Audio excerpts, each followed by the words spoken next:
प्यारे बच्चों, आदाब। आप जानते हैं कि सताती है मुफलिसी नामी ये नज़म उर्दू के मशहूर अवामी शायर नज़ीर अकबर आबादी की लिखी हुई है। इस नज़म में आपके जो अंदेशे हैं वो दूर करने के लिए मैं आज आई हूँ।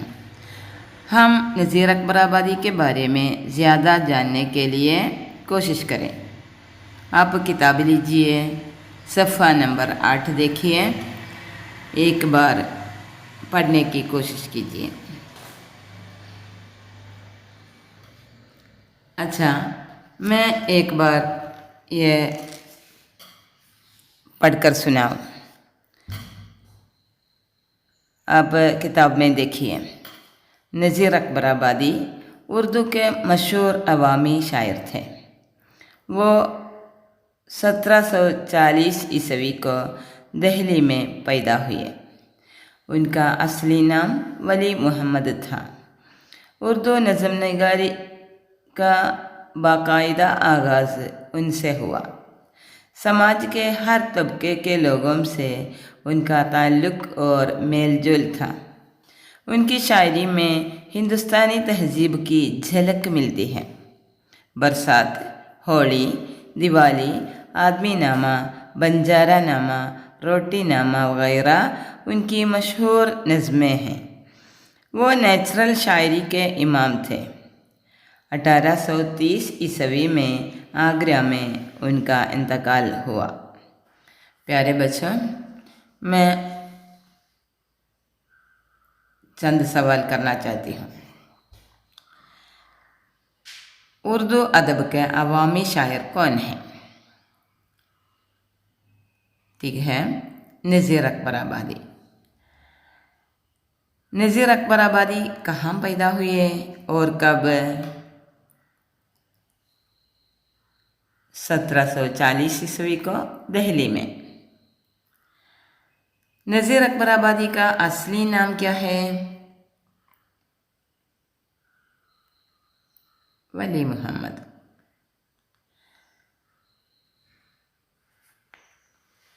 उर्दू अदब में नज़म निगारी का बाकायदा आगाज़ किसने किया? उसका भी जवाब हमें नज़ीर अकबर आबादी ही मिलते हैं। नज़ीर अकबर आबादी की शायरी की खुसूसियत क्या है? उनकी शायरी में हिंदुस्तानी तहज़ीब की झलक मिलती है। नज़ीर अकबर आबादी के मशहूर नज़मों के नाम बताइए।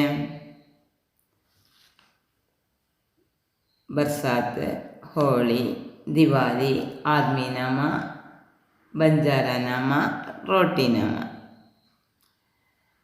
वो किन किन नामों से मशहूर हुई है? नेचुरल शायरी के इमाम और अवामी शायर।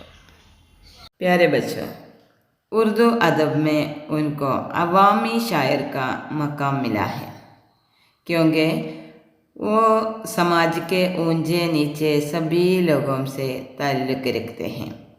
आम लोगों के साथ रहने और उनके मसाइल पर नज़म लिखने की वजह से उर्दू में उनका मकाम अवामी शायर के नाम से हुआ। प्रियപ്പെട്ട കുട്ടികളെ, നസീർ അക്ബർ ആബാദിയെക്കുറിച്ച് നമ്മൾ പറയുമ്പോൾ ഉർദു നസം നിഗാരി കാ ബാക്കായിദ ആഗാസ് ഉൻസെ ഹുവ എന്നൊരു സെൻറ്റൻസ് നിങ്ങൾ കണ്ടു കാണും. അതായത് ഉർദു സാഹിത്യത്തിൽ ആദ്യമായി അടുക്കും ചിട്ടയോടും കൂടി പദ്യം എഴുതാൻ ആരംഭിച്ചത് നസീർ അക്ബർ ആബാദിയാണ്.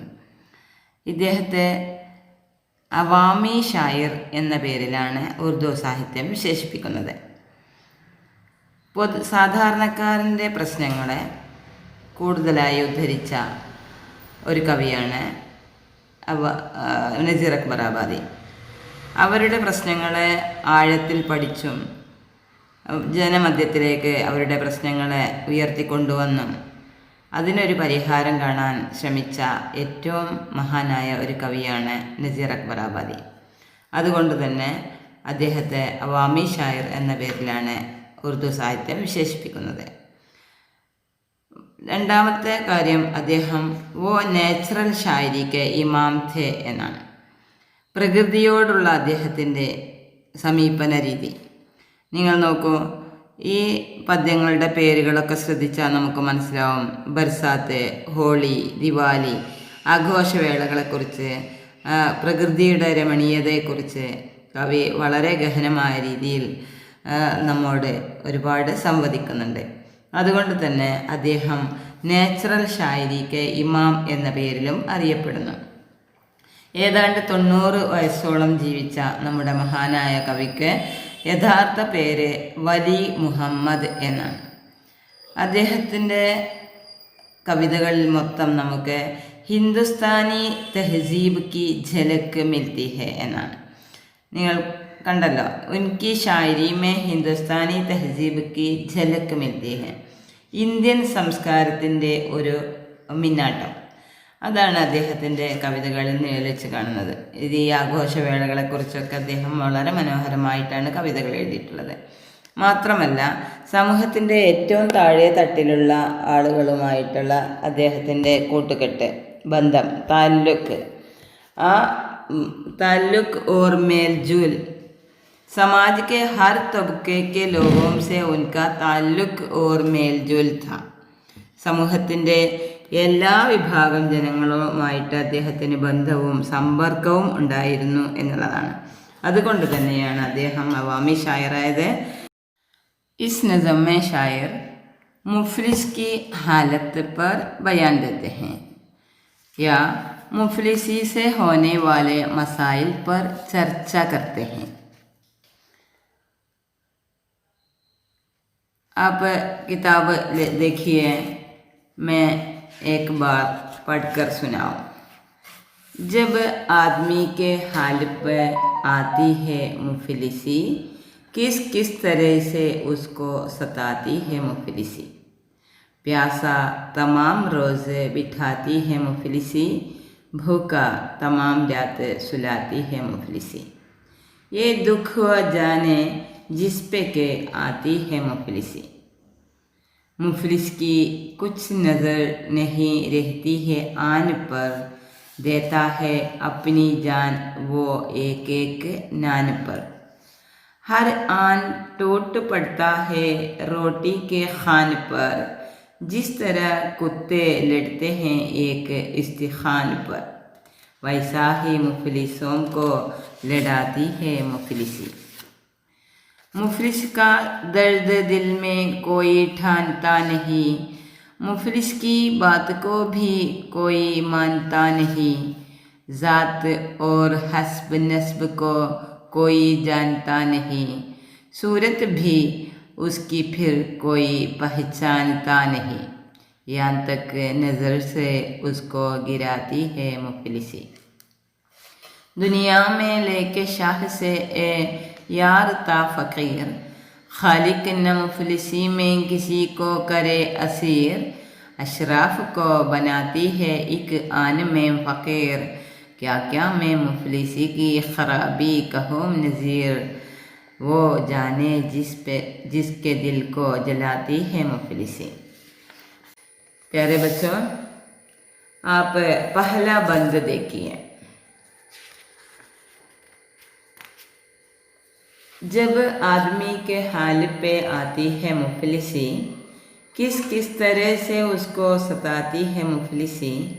प्यासा तमाम रोज़ बिठाती है मुफलिसी, भूखा तमाम रात सुलाती है मुफलिसी. ये दुख जाने जिस पे के आती है मुफलिसी. उस पर आप देखिए कौन कौन से नए अल्फाज हैं. आप जानते हैं प्यासा. प्यासा का मतलब है दाहिचवन. भूखा, भूख आप सुने होंगे, भूख विशप, भूखा विषन्नवन. तमाम, तमाम का मतलब है सारा, मुഴുവൻ. रोज़ दिन, दिवसम. तो देखिए हम उसके मतलब मफ़हूम की ओर ध्यान दें। एक आदमी की ज़िंदगी में मुफलिसी आई तो मुफलिसी उसे चारों तरफ से सताती है। वो तमाम दिन भूखा प्यासा रहता है, इसलिए ही वो अच्छी तरह सो नहीं सकता और आराम से कहीं बैठ नहीं सकता। उसका हाल बहुत बुरा होता है, लेकिन उसकी परेशानी सिर्फ वही जानता है जिसकी ज़िंदगी में एक बार मुफलिसी आई हो या जो मुफलिसी का सामना किया हो।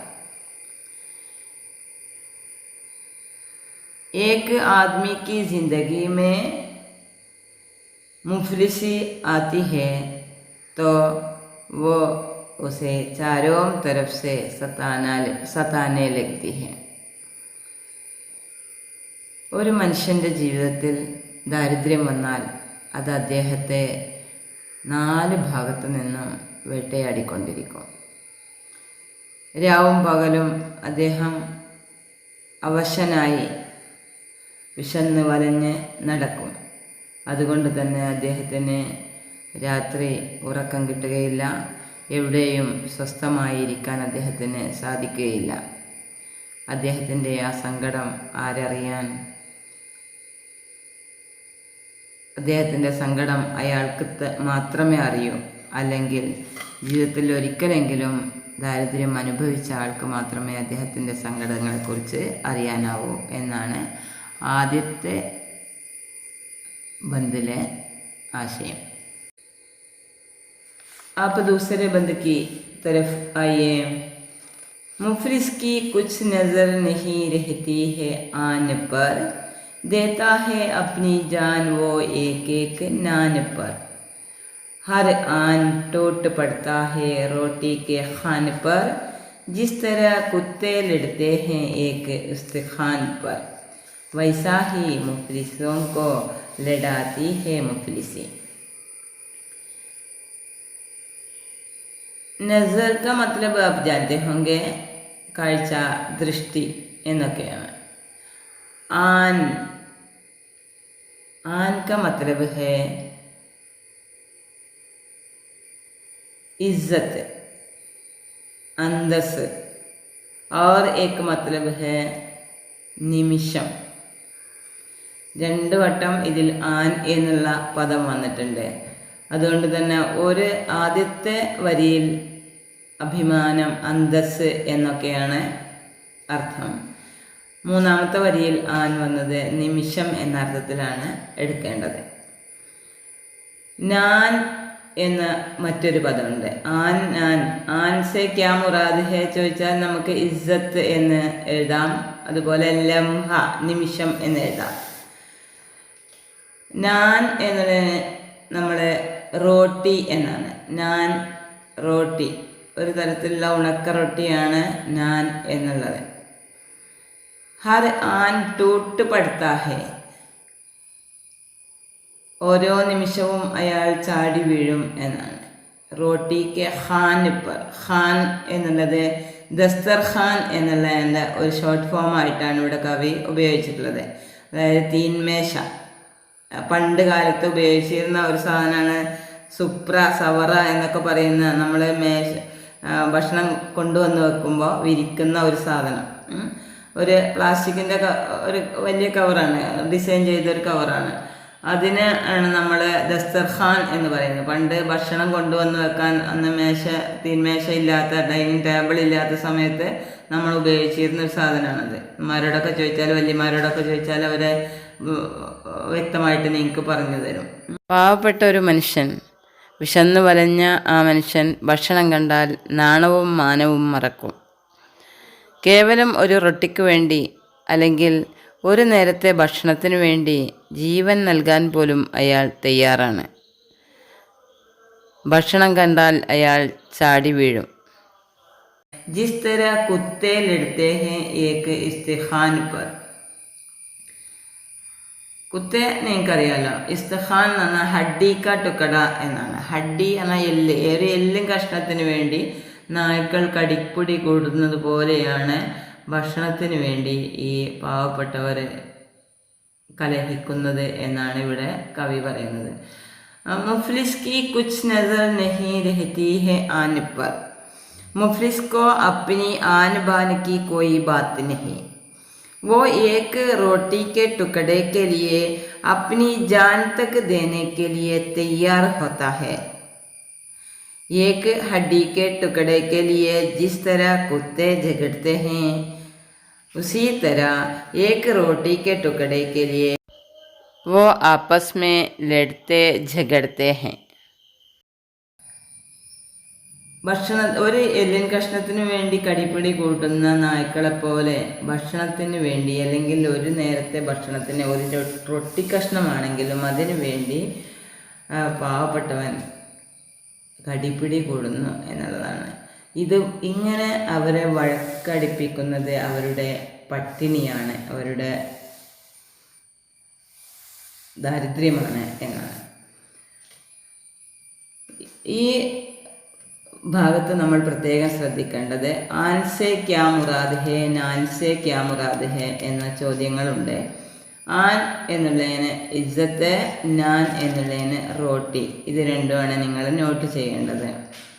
ഇസ്തിഖാൻ എന്നാൽ ഹഡ്ഡി കാ ടുക്കട, जिस तरह कुत्ते एक हड्डी के टुकड़े के लिए लड़ते झगड़ते हैं, उसी तरह मुफलिस लोग एक रोटी के टुकड़े के लिए लड़ते झगड़ते हैं.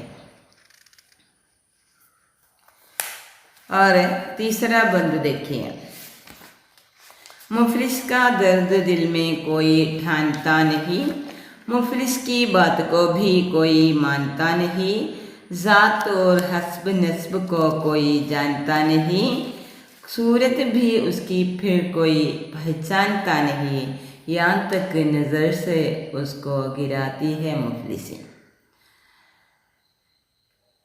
इस बंद में शायर मुफलिस को समाज में जो रुतबा है या जगह है उसके बारे में बयान देते हैं. मुफलिस का दर्द किसी के दिल को हिलाता नहीं, कोई भी उसके दर्द को दूर करने के लिए पक्का इरादा नहीं करता.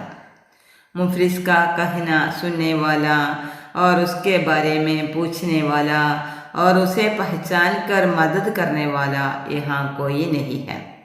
अपनी मुफलिसी की वजह से वो दूसरों की नज़र में गिरता जा रहा है. सब लोग उसे दूर करते रहते हैं. उसे मानने के लिए और उससे बात पूछने के लिए, उससे बातें करने के लिए और उसके बारे में जानने के लिए यहाँ कोई भी तैयार नहीं होता. उसको दूसरों की नज़रों से उसकी मुफलिसी ही उसे गिराती रहती है എന്നാണ്. ഈ പാവങ്ങളുടെ സങ്കടങ്ങൾ കാണാൻ, അല്ലെങ്കിൽ അവരുടെ സങ്കടങ്ങൾ ദൂരീകരിക്കാൻ ദൃഢനിശ്ചയം ചെയ്തിറങ്ങുന്നവർ വളരെ കുറവാണ് എന്നുള്ളതാണ്. ഒരു മുഫ്ലിസ് നമ്മളോട് എന്തെങ്കിലും കാര്യങ്ങൾ പറയുകയാണെങ്കിൽ അത് അംഗീകരിക്കാനോ, അയാളെക്കുറിച്ച് അയാളുടെ ജാത്ത് ഓർ ഹസ്ബ് നസ്ബ്, ജാത്ത് അയാളുടെ വ്യക്തിത്വമാണ്, ഹസ്ബ് നസ്ബ് പറഞ്ഞാൽ അയാളുടെ കുടുംബവും പശ്ചാത്തലവും, അതായത് അയാളുടെ തറവാടിനെക്കുറിച്ചോ അയാളെക്കുറിച്ചോ അയാളുടെ നാടിനെക്കുറിച്ചോ ഒന്നും തന്നെ കോയി ജാൻതാ നഹി, ആർക്കും അറിയേണ്ടതില്ല, ആരും ചോദിക്കുകയില്ല. സൂരത്ത് ബി ഉസ്കി ഫിർ കോയി പഹ്ചാൻതാ നഹി, അയാളുടെ രൂപം പോലും മറ്റ് ആരും തിരിച്ചറിയാൻ ശ്രമിക്കുകയില്ല എന്നുള്ളതാണ്. യാ തക്ക് നസർ സെ ഉസ്കോ ഗിരാത്തി ഹെ മുഫ്ലിസി, മറ്റുള്ളവരുടെ ദൃഷ്ടിയിൽ നിന്നും ദാരിദ്ര്യമാണ് അദ്ദേഹത്തെ ഇത്രയും തരം താഴ്ന്നവനാക്കുന്നത് എന്നാണ്. ഈ സമാജിൽ, ഈ സമൂഹത്തിൽ ഈ പാവപ്പെട്ടവനുള്ള അവസ്ഥ, അദ്ദേഹം എന്തെങ്കിലും പറഞ്ഞാൽ കേൾക്കാനോ അല്ലെങ്കിൽ അദ്ദേഹത്തെക്കുറിച്ച് അന്വേഷിക്കാനോ അദ്ദേഹത്തിൻ്റെ കാര്യങ്ങളിൽ ഇടപെടാനോ ആളുകൾ തയ്യാറാവുന്നില്ല. എല്ലാവരും അവരെ ദൂരെ ദൂരേക്ക് ആട്ടിയോടിക്കാനാണ് ശ്രമിച്ചു കൊണ്ടിരിക്കുന്നത് എന്നാണ് കവി നമ്മളുടെ ശ്രദ്ധയിലേക്ക് കൊണ്ടുവരുന്ന വലിയൊരു പോയിന്റ്. അടുത്ത 4ാമത്തെ ബന്ദിലേക്ക് നമുക്ക് പോവാം. दुनिया में लेके शाह से यार था फ़कीर, खालिक न मुफलिसी में किसी को करे असीर, अशराफ को बनाती है एक आन में फ़कीर, क्या क्या मैं मुफलिसी की खराबी कहूँ नज़ीर, वो जाने जिसके दिल को जलाती है मुफलिसी. ഈ ഭാഗത്ത് നമ്മൾ നോക്കേണ്ട 1-2 പദങ്ങൾ. ഷാഹ് ആപ് ജാനത്തെ ഹോങ്കെ, ബാദ്ഷാ കേട്ട് കാണും നിങ്ങൾ. ചക്രവർത്തിക്ക് പറയുന്നതാണ് ബാദ്ഷാ അല്ലെങ്കിൽ രാജാവിന്. और താ എന്നാൽ തക്ക് വരെ എന്നുള്ള അർത്ഥമാണ്. ഖാലിഖ് ഖുദാ തആല को हम ഖാലിഖ് कहते हैं, സൃഷ്ടാവ്. അസീർ का मतलब है ബന്ദി, ബന്ദി അതായത് തടവുകാരൻ. അഷ്റാഫ് എന്നാൽ സമൂഹത്തിൽ മാന്യതയുള്ള വ്യക്തിത്വങ്ങളെയാണ്, നമ്മളെ മാന്യന്മാരെയാണ് നമ്മൾ അഷ്റാഫ് എന്ന് പറയുന്നത്.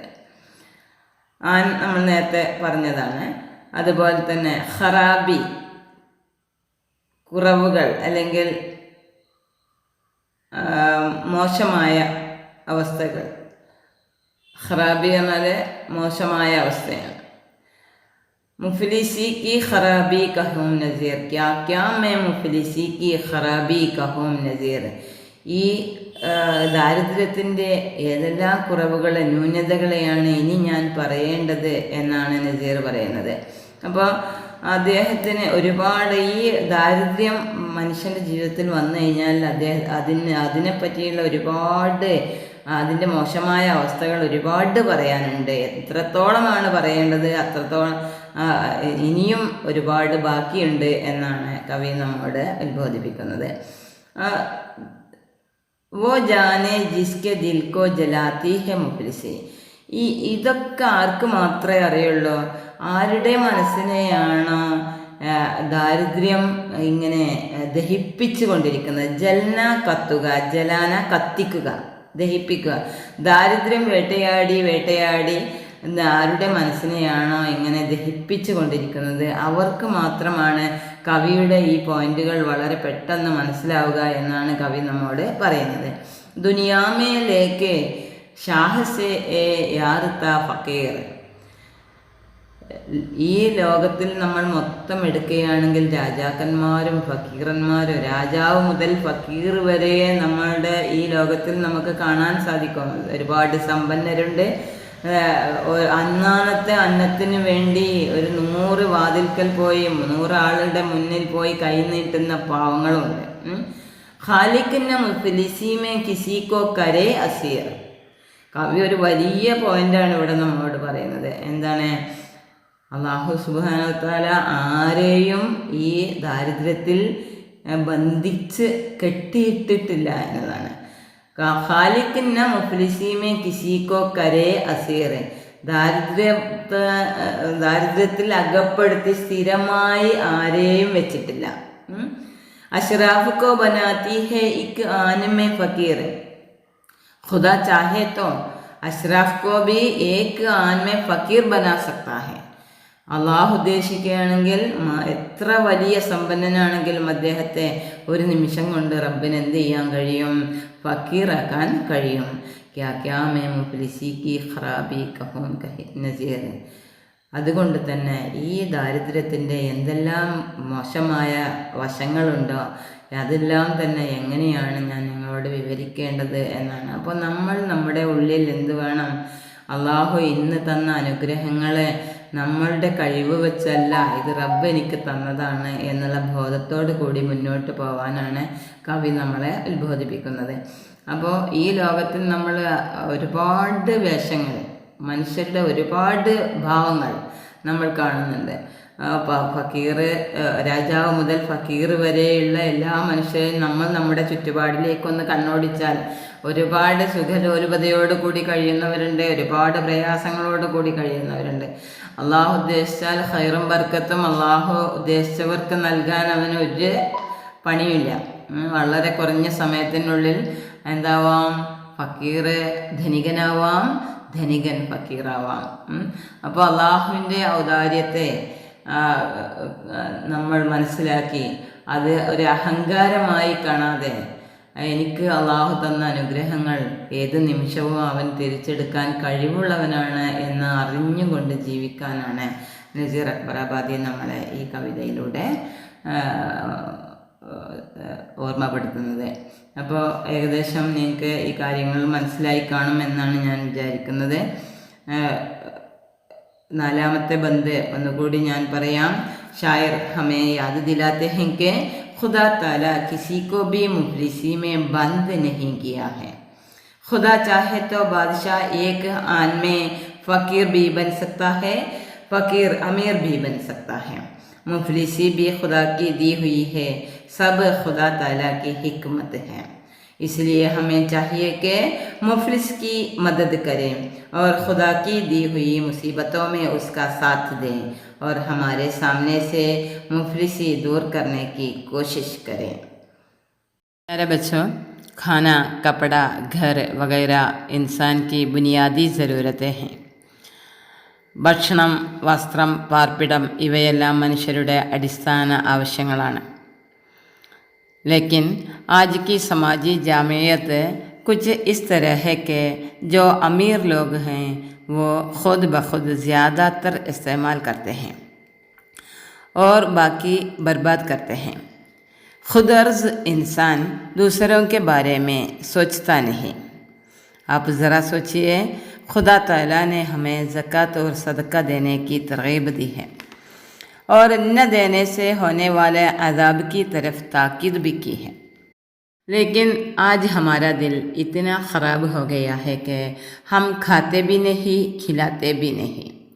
एक घर में कितना भी उम्दा खाना जूठा करते हैं, बाहर फेंकते हैं.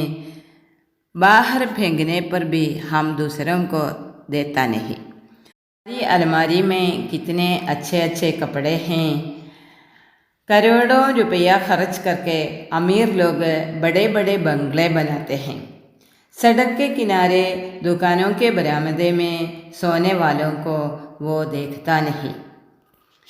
अगर हम हमारे आसपास के गरीबों को देखने के लिए और कुछ देने के लिए तैयार हो जाए तो ये गरीबी हमें आसानी से दूर कर सकते हैं.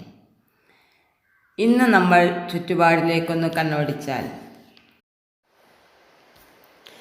സ്വാർത്ഥനായ മനുഷ്യൻ പാതി അവൻ അനുഭവിക്കുന്നു, പാതി അവൻ നശിപ്പിക്കുന്നു. നമ്മൾ പുറത്തേക്കിടുന്ന ഭക്ഷണം, നമ്മൾ എന്തെങ്കിലും ഒരു കുറവിൻ്റെ പേരിൽ അലമാരിയിൽ അടുക്കി വെച്ച വസ്ത്രം, അത് കിട്ടിയാൽ ആശ്വാസം കിട്ടുന്ന ഒരാൾക്ക് നൽകാൻ നാം തയ്യാറായാൽ നമ്മുടെ ചുറ്റുപാടിനെ നമുക്ക് പട്ടിണിയിൽ നിന്നും കരകയറ്റാം. मुफलिसी को इंसान बनाई आफत कहने की वजह यह है कि बहुत से लोग खाने की चीज़ें बर्बाद करते हैं. बड़े बड़े घरों में लापरवाही से खाना जूठा करके बाहर फेंकते हैं. खाने की चीज़ें बर्बाद करने से हमारे गरीब लोगों तक खाना नहीं पहुंचते. पैसा वाले खाने की चीज़ें खरीदते हैं और बाकी जो हैं बर्बाद करते हैं. दूसरों के बारे में या भूखे लोगों के बारे में वो नहीं सोचता. गरीब लोगों के पास पैसे नहीं, इसलिए खाने की चीज़ों से वो महरूम है. हम हमारे आसपास के गरीबों की मदद करें और उनके दुख दर्दों को दूर करने की कोशिश करें तो खुदा हमको देता ही रहेगा. ഇനി നമുക്ക് ഇതിലുള്ള രണ്ട് വർക്കുകൾ, ഒന്ന് നസീർ അക്ബറാബാദിയുടെ സവാനിഹി നോട്ട് ആണ്. അതിന് നമ്മൾ ആദ്യം വീഡിയോയുടെ തുടക്കത്തിൽ കണ്ട ചോദ്യങ്ങൾക്ക് ഉത്തരം കണ്ടെത്തിയാൽ നിങ്ങൾക്ക് വളരെ അനായാസം അത് എഴുതാൻ സാധിക്കും. രണ്ടാമത്തെ വർക്ക് പസന്ദീദ ഷീർക്ക മത്ലബ് ഷീർക്ക മഫ്ഹൂം ലിഖിയെ എന്നുള്ളതാണ്. അപ്പോൾ നമ്മൾ എങ്ങനെയാണ് സാധാരണ ഷീർക്ക മഫ്ഹൂം എഴുതുന്നത് നിങ്ങളുടെ ഓർമ്മയിലുണ്ടാവും. എന്നാലും ഞാൻ ഒന്ന് ഓർമ്മപ്പെടുത്തുകയാണ്. പഹലെ ഷീർക്ക മഫ്ഹൂം ഉൻവാൻ ദീജിയെ, ഹെഡിങ് ഷീർക്ക മഫ്ഹൂം എന്ന് നൽകുക. फिर शेर लिखिए और उसके नीचे मफ़हूम लिखिए. याद रखिए ये शेर उर्दू अदब के मशहूर अवामी शायर नज़ीर अकबर आबादी की नज़म सताती है मुफलिसी से लिया गया है. इस नज़म में शायर मुफलिस की हालत या मुफलिसी से होने वाले मसाइल पर चर्चा करते हैं. एक आदमी की ज़िंदगी में मुफलिसी आई तो उसका हाल बहुत बुरा होता है. मुफलिसी उसे चारों तरफ से सताने लगती है. वो अच्छी तरह सो नहीं सकता और आराम से कहीं बैठ नहीं सकता. वो तमाम दिन भूखा प्यासा रहता है. उसकी परेशानी सिर्फ वही जानता है जो मुफलिस हुए हो या जिसकी ज़िंदगी में एक बार मुफलिसी आई हो. अच्छा बच्चों, अब आप अपना पसंदीदा शेर का मफ़हूम चुनकर लिखने की कोशिश कीजिए और कोई शक है तो मुझसे पूछिए. ഇവിടെ നമ്മുടെ ഈ ക്ലാസ്സിന് വിരാമം കുറിക്കുകയാണ്. നിങ്ങൾ 1, 2, 3 വട്ടം കേൾക്കേണ്ടി വരികയാണെങ്കിലും ശ്രദ്ധിച്ച് മനസ്സിലാക്കി ആവശ്യമുള്ള അർത്ഥങ്ങളും നോട്ടുകളും എഴുതിയെടുക്കുക. പാഠഭാഗത്തു നിന്ന് വരാൻ സാധ്യതയുള്ള എല്ലാ ചോദ്യങ്ങളും നമ്മൾ ഇതിൽ ചർച്ച ചെയ്തിട്ടുണ്ട്. ഇനി എനിക്ക് നിങ്ങളെ ഒരു കാര്യം ഓർമ്മപ്പെടുത്താനുള്ളത്, ഭാവിയിൽ നിങ്ങൾ സാമ്പത്തിക മേഖല കൈകാര്യം ചെയ്യുന്ന ആളുകളായി മാറുമ്പോൾ നമ്മൾ അള്ളാഹു നൽകിയതിൻ്റെ ഒരു ചെറിയ അംശം സക്കാത്ത് നൽകാനും സദക്കയിൽ ബർക്കത്തുണ്ടെന്നുള്ള ഓർമ്മപ്പെടുത്തലുകളെ ഉൾക്കൊണ്ടുകൊണ്ട് ജീവിക്കാനും എൻ്റെ മക്കൾ തയ്യാറാവണം. ഒരു പാവപ്പെട്ടവനെ കണ്ടാൽ അവൻ്റെ ദാരിദ്ര്യവും എൻ്റെ സമ്പന്നതയും എല്ലാം അള്ളാഹു നൽകിയതാണ് എന്ന ബോധമാണ് നമ്മെ നയിക്കേണ്ടത്. ശുക്രിയ. ഖുദാ ഹാഫിസ്.